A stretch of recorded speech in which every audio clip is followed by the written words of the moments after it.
Jolan Tru Centurions, and welcome back to another episode of Starfleet Command, Orion Pirates Mod. I'm Admiral Turek of the battleship RS Calum, as we continue our campaign against the Hydran Star Kingdom, and we have conquered their home world and pressed beyond it, and are now starting to pressure the planet of 213.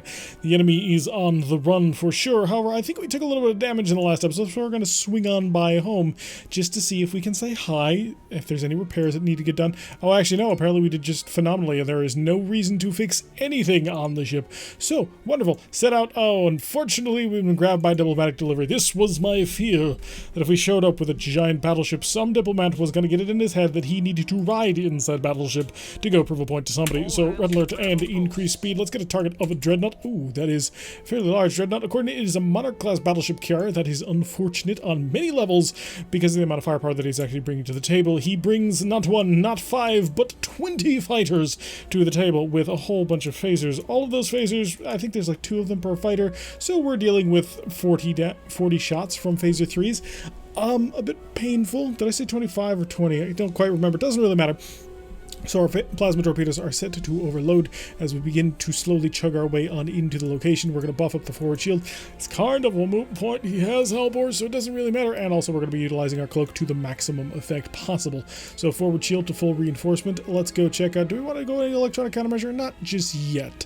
Because the enemy, we're going to trick him into doing things our way. Let's kick up the speed to see if we can't start sprinting on towards him. Although not too quickly. After all, we do have a whole bunch of plasma torpedoes we need to get charged and running. As soon as all these weapons are prepared to rock and roll, we can strip away basically all of his shields, and then we need to wait for another knuckle-biting 3 turns to fire it again at him. At that point, then we've got him on the run, because at that point he'll basically have no systems left. Now, of course, he does have a fairly significant advantage, being his fighter group. He can carry, like we said, 20 fighters. They come in 4 squadrons of 5 fighters each. It is quite painful, the amount of damage that they can put out, and if we are uncloaked when they come in at us, we will die. Mainly because they can just bore right through us. In fact, sufficiently upgraded fighters can annihilate any ship in one pass from a vessel like this. To put it into context, we used to have a space control ship during our Federation campaign, which is basically the Federation supercarrier just below the battleship carrier. And that ship was capable of one-shotting any battleship as long as we just sent all 4 of our fighter squadrons towards the enemy. And it could only carry 16 fighters compared to this one's 20. Now, we are helped out a little bit by the fact that the AI does not have access to that. They instead have to utilize the base model fighter, which only has phaser 3s. Still, it's a bit of a painful thing to have to consider. I think we're going to go maximum electronic countermeasure at this point.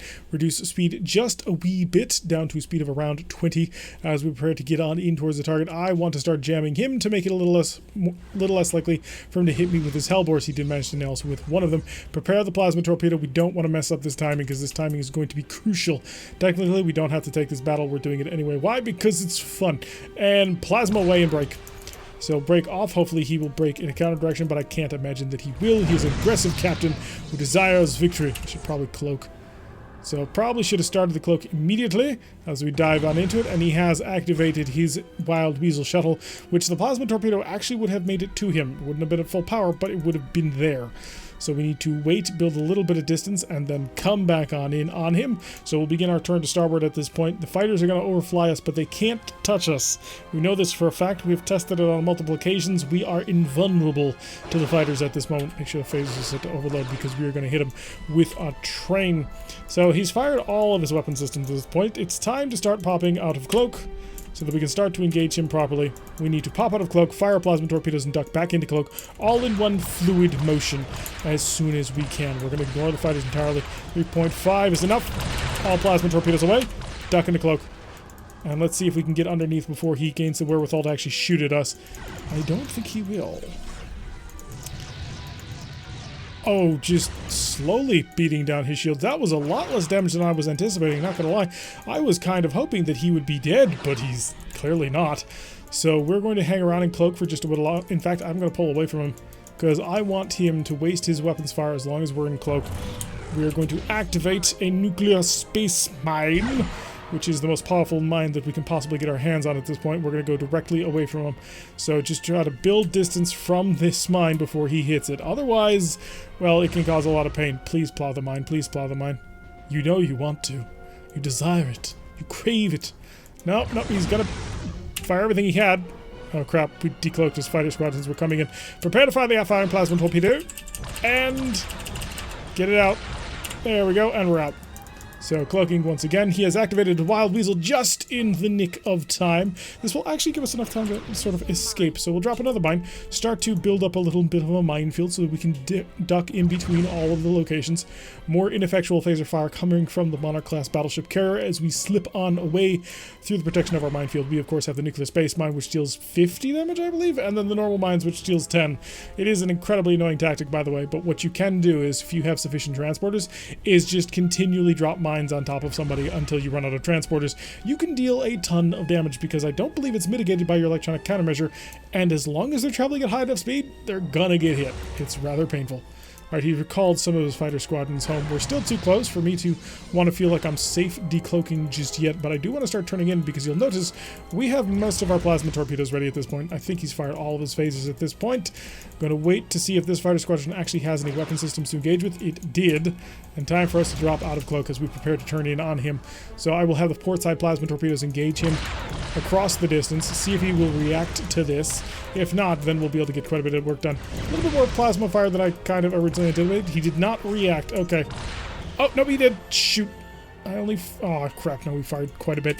We'll have the R-type and the other half of the weapon systems on target, but no, that will actually cause him to be well defended when we come back on, and we do have to be very careful about this maneuver here because we're starting to head right into Earth mines. Wait for it to stop flashing. And now. And duck. Ducking back into cloak, he's managed to tear off our forward starboard shield at this point, thanks to his Hellbores always attacking the weakest shield. And another couple of good hits. I am really surprised at why these R-types are doing so little damage. So how do I have so much damage on you and your shields are still holding in locations? That is the mystery that we do not have an answer to. Fighters attempted to get accurate fire through that hole in the shield. Fortunately for us, they can't hit the broadside of a barn. It's not quite the reason why, but that's what we're going to go with. Fire the outfiring plasma torpedo, get that out there as soon as possible, and duck back into cloak.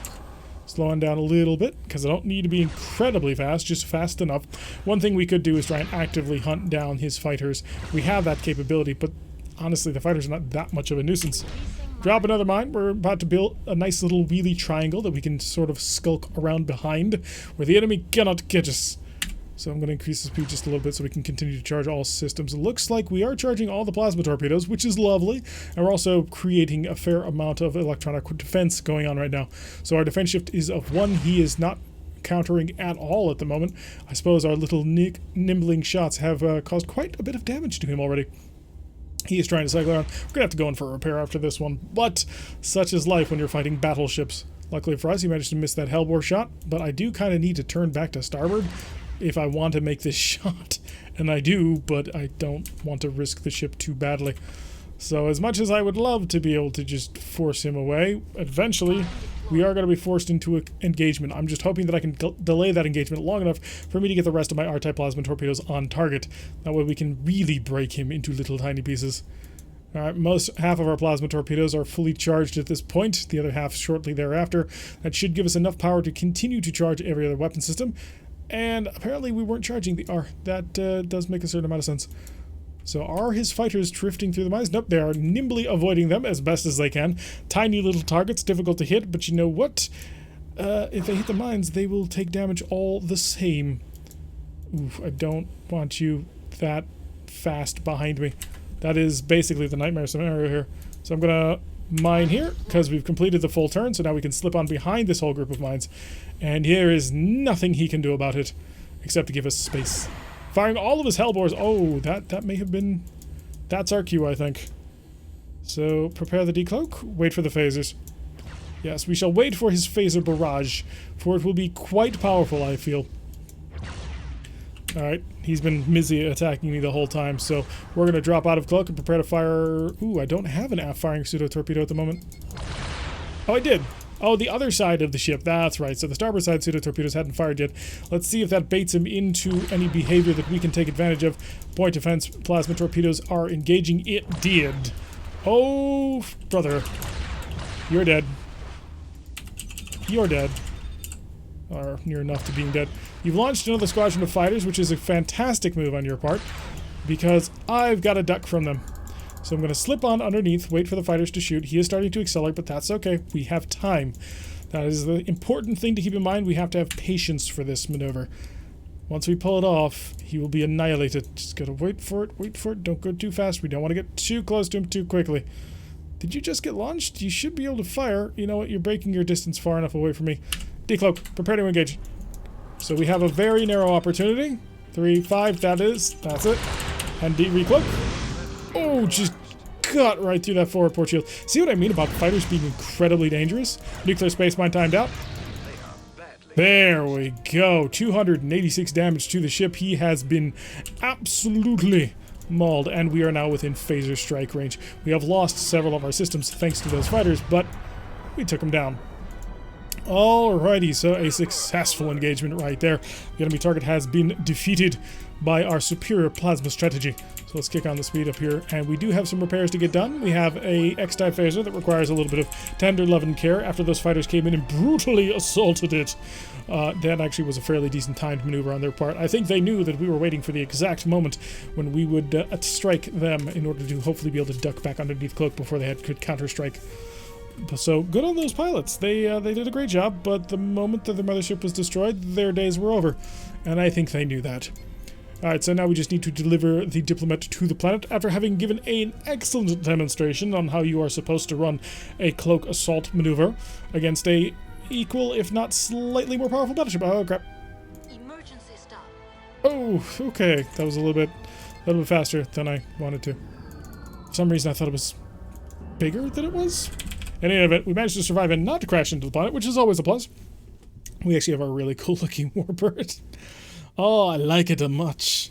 280 prestige is a reward for a job well done, and we are going to head back to the supply yard to patch up the ship. We only took 4x4 before. Okay, after you clicked enough times, it did go away. And we used up several mines as well as a couple of spare parts. It looks like a marine got in the wrong place at the wrong time. Locks that down. We're all finished. Let's set out and head back to the front lines. Shipyard assault, not exactly my favorite mission type, but you know what? It'll deal a lot of damage to the enemy as we bore on through their protection. They are unable to hold against our mighty firepower. So let us red alert and overload all plasma torpedoes. I see another King Condor. It's gonna be great. Unless they brought a whole bunch of monoclass battleships, in which case it's going to be ugly. Anyway, we are being escorted today by the RS which appears to be a small frigate with a pair of S-type plasma torpedoes. Fairly beefy for a small frigate. As well as the Cygnus, which is another Malak-class warbird. Technically a King Condor, but we're using a Malak-class warbird because it's gorgeous. In formation, the Romulan fleet flies towards the enemy, squaring off against a frigate, a light cruiser, and a frigate. So, okay, give me that light cruiser, and we're going to go kill him. Plasma torpedoes, make sure they're set to enveloping. They were. Phasers, make sure they're set to overload. I believe they were. Show me the forward shield screen. It is being shielded. Show me the energy screen. So how much power can I steal from you? So we can basically bully this. I mean, there's no stopping us at this point. We have 2 King Condors. That is nearly insurmountable at this point. I don't quite think that they have the required firepower to actually take us on.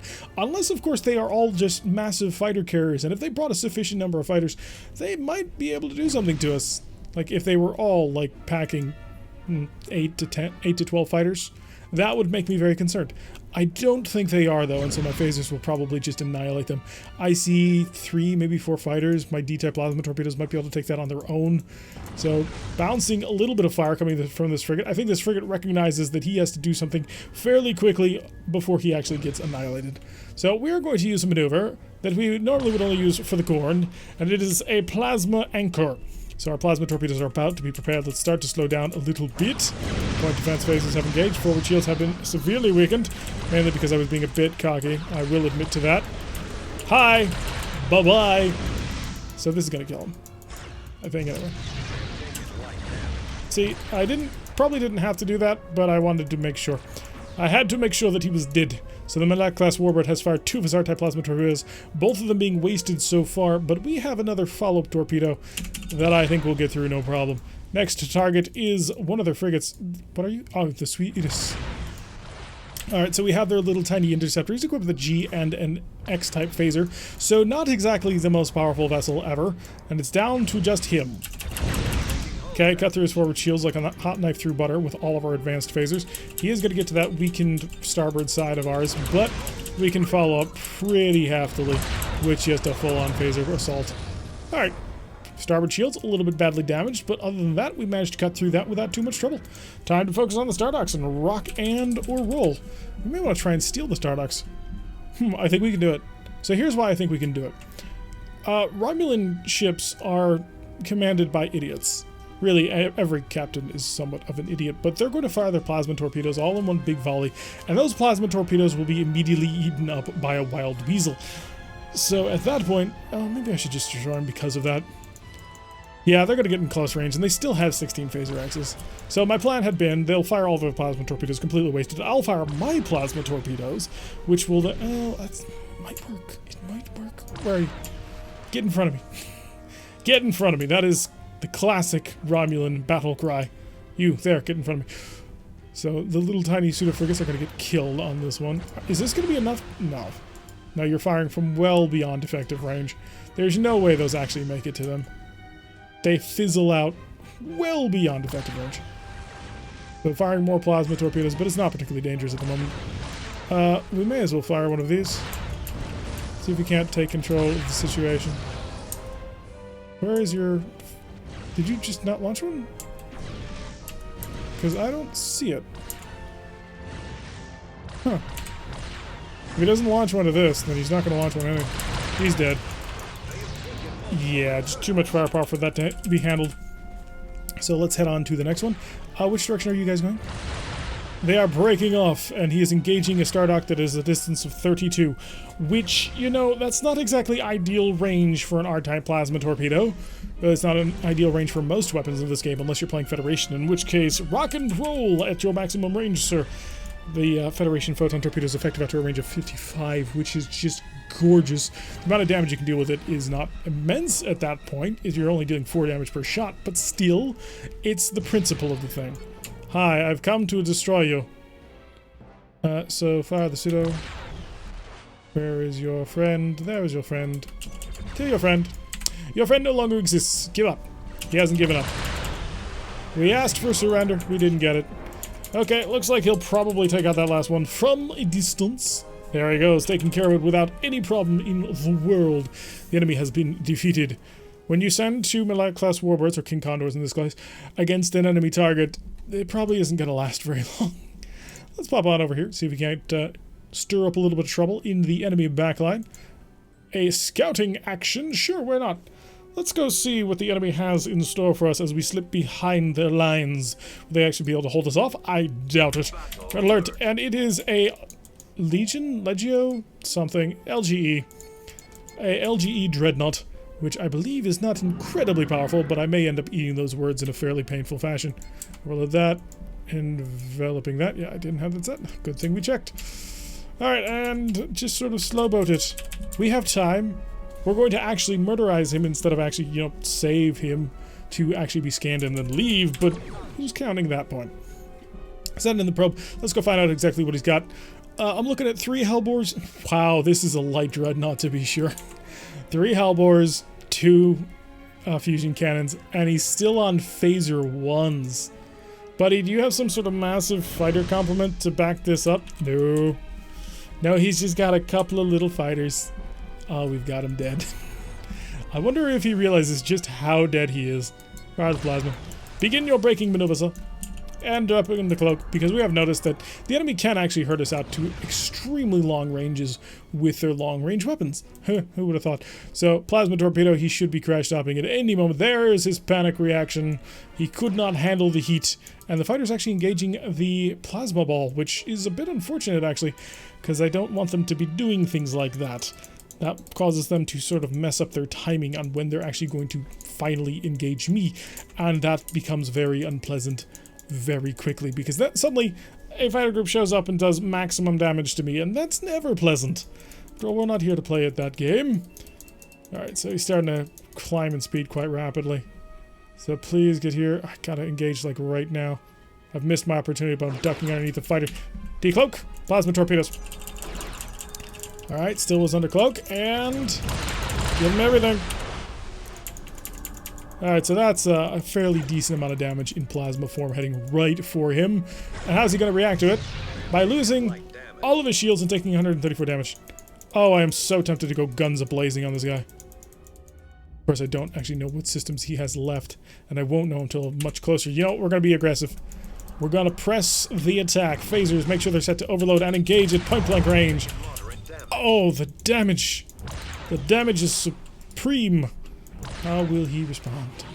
I don't want to hurt him too much because we do have to scout him. Begin the deep scan at point-blank range.